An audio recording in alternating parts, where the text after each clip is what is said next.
Well, it depends who you ask. I was talking to a taxi driver today who said he didn't think it had improved before, and just before he told me that, a bloke pulled up next to him, wound down the window and said, "Hey mate, do you know where there's a petrol station that's still got petrol?" So, I mean, that is anecdata, but if I can give you some figures being released by the Petrol Retailers Association, just minutes ago they released some figures saying 26% of petrol stations in the UK today are dry. Now that figure was 27% yesterday, and it was about 27% the day before. So I think it's fair to say that it's stagnated. On the weekend, on Sunday, that figure was closer to 2/3. So it's certainly improved since then, but it feels like it's ground to a halt still. I think the story's a little bit different outside of London, but there's shots at the moment that you can see in London where the news crews have got up in helicopters, and you're seeing, roads ground to a halt, roundabouts ground to a halt as people queue up to get petrol. So things were improving, but they haven't improved much in the last few days. And when will supplies return to normal levels? What's expected to happen? It's really hard to pick. I mean, you've got two factors here. You've got the shortage of truck drivers, plus you've got irrational human behaviour. And we've seen this before in Australia and elsewhere when there's been a rush on toilet paper, when it's been unnecessary. And I think we're seeing that to a degree with petrol as well, where people who don't necessarily need petrol are going to the petrol station to get the petrol because they're worried there will be no petrol left anymore.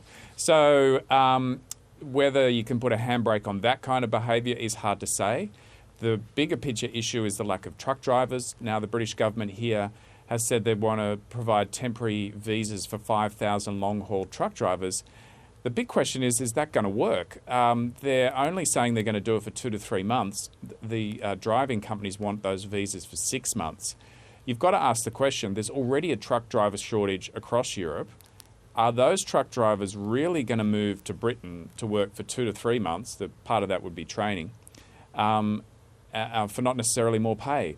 I think not. So I think they've got a long-term problem here, and it's a problem in Europe as well.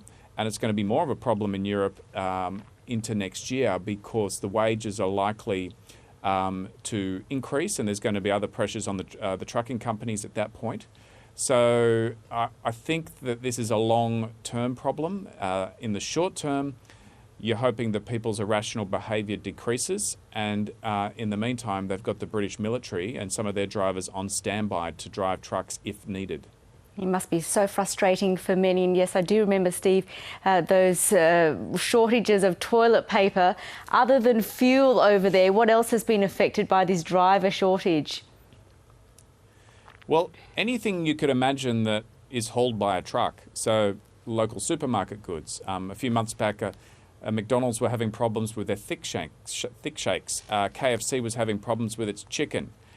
We've seen a situation where CO2 has not been transported.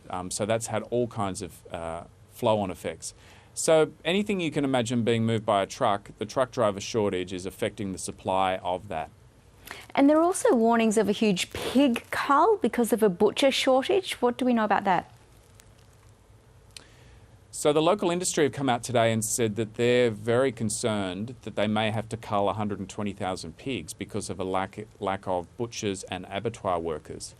And once again, this comes back to the lack of supply of labour. Now, people were warned about this before Brexit, because you had free movement of labour between the EU and also Britain. And what was happening was you would get a lot of people, particularly from Eastern Europe, who wanted to come to Britain and do low-wage jobs because in the terms of their background, they were high-wage jobs. And so there were warnings about this. And so since Brexit, a number of those people have gone back home. It's true too that since the pandemic, a number of people have gone back home. So what you're seeing in this area of abattoirs and also butchering is not dissimilar to the situation with truck drivers. You're seeing an undersupply of labour, and that's having flow-on effects to other parts of the economy. Steve Cannane in London, thank you. Thanks, Yvonne.